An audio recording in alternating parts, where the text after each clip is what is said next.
It's been 3 years since the Qatar corruption scandal first rocked the European Parliament. Explosive allegations and a spectacular police operation.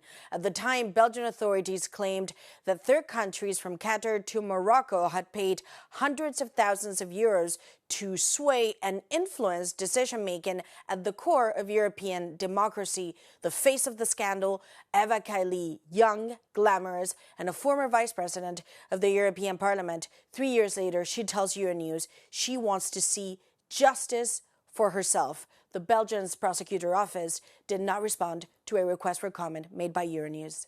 Well, Eva Kaili, thank you so much for joining us on Euronews for this interview. It's been 3 years. You say for you it's been 3 very long years. And now you want to go public and you want to put it all out in the open. And you say you claim and you want justice. But justice from who? That's a good question. I think justice should come based on facts. And now we have enough facts to understand that this was a baseless case. Optics were used for justice.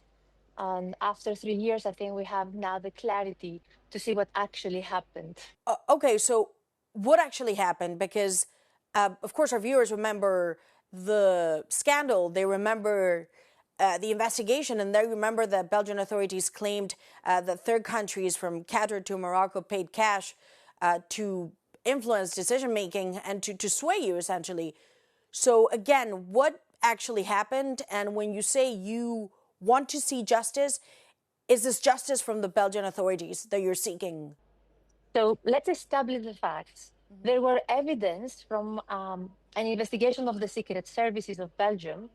And on the wiretaps, we can see that there were private funds, not public, private funds for the president of an NGO, Panzeri, that he used his assistants. He asked them to help him receive it until he declared it.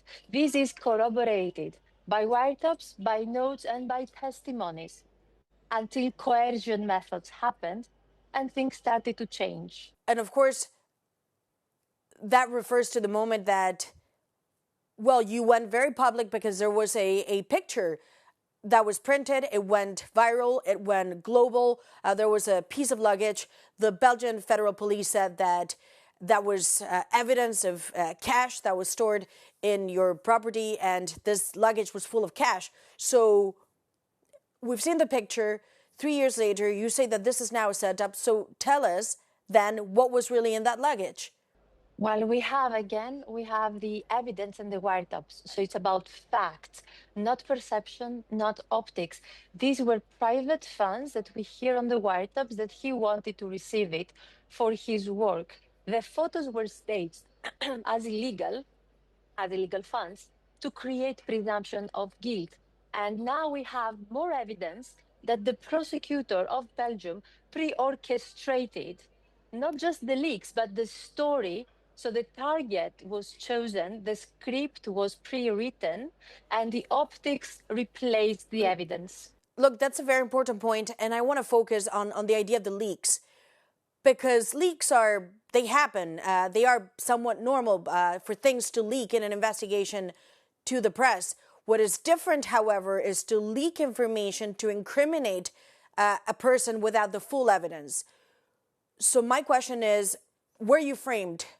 Well, first, we were arrested, accused, punished by detention, based on a hypothesis. Also, the facts, if the facts matter, were clear that they were not related to corruption. And now we have the messages between the prosecutor, journalists, and the police preparing articles before the investigation even started, deciding the titles, and then trying to fit everything with twisted leaks on the press, trying to put coercive methods and intimidation to fit the whole case into the headlines. This is not leaks, this is pre-orchestration. It's a narrative that was written instead of evidence. But if all of this was set up and you say this was orchestration and leaks were put out to incriminate you on purpose, what was the motivation? This is a question that many of our viewers wonder, that we still wonder about. What was the motivation? Why you in particular? Well, this is a very good question to ask, and this would require a trial to get the truth out. What I can tell you is that there was a public trial, there was a popularity contest, intimidation. They used my daughter and other families to change testimonies and make accusations. Why the law is not there. So the violation of the secrecy and the violation of presumption of innocence is not to protect the guilty, is to protect the innocent from public courts and for manipulation by media. So facts matter, and the justice was reversed in this case. I can just tell you that today we have a belgiangate where the judge resigned, the prosecutor resigned, the investigator admitted that they were based the case on lies. So it was lies of coercion, and the anti-corruption director is now criminally charged. Again, these are serious allegations, especially those aimed at the Belgian authorities. You say this is a Belgian gate. What does that mean? What does that mean specifically? Well, that means that it's not safe for diplomacy or democracy when based on a hypothesis against the evidence. People's lives are destroyed, families are used, even babies. And then we have everybody resigning. We have the fact, it's not my opinion. What I'm telling you, it's based on facts.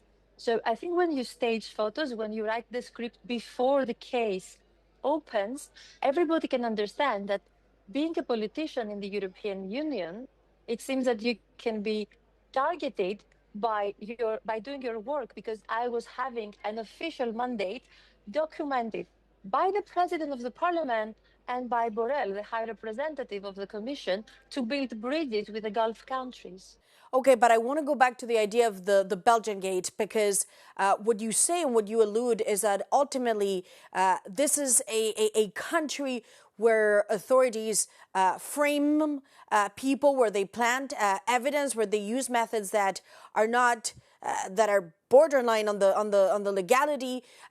Would you say that Belgium is in a way operating like a police state? Is that what you're saying? Well, we saw what happened with Mogherini. He was accused and arrested before there were evidence. And now we have a judge, Anzio, who opened a criminal case against the anti-corruption director and is trying to establish like what actually really happened against the methods of the Belgians. This happened in Belgium. Italy also dismissed the case for corruption and opened a criminal investigation against the witness protected by Belgium for lying. So I can just talk with facts and everybody can make like their own conclusions. I don't need to say what it was, but I can tell you what are the facts. And still you say what happened was 3 years ago, the European Parliament, just to give one example, they decided to make you persona non grata. You were stripped of your job as vice president of the European Parliament. Your immunity also was stripped. And at the time, the head of the European Parliament said that she was going to clean up the institution, and you became the sort of persona non grata in the institution. Have you had any contact with the head of the European Parliament since? And what do you make of that reaction? Of course, and I asked for a public hearing. I asked for any hearing to present the evidence, and it was denied. I even asked a public court hearing to present all the facts. Whoever wants transparency, if they are honest, they wouldn't deny a public hearing. And she denied the public hearing. The prosecutor denied the public hearing. Whoever denies definitely is not an innocent one. 3 years later, do you feel betrayed by the president of the parliament, by Roberta Metsola, and your own colleagues in the parliament? Well, I think personally, I'm expecting justice to be given through presenting all the elements at court and to have a fair process. The process was totally illegal, so now I'm waiting to understand why they use such methods. But it's not personal for me, the apology. It's to the citizens for losing trust to the system because it was presented as corruption. And we see that in the end, it was private funds for actually an NGO that was doing a good mission helping people in Afghanistan, in Sudan. So we saw how you can reverse justice for political ambition, for geopolitical games, and people become victims of this process.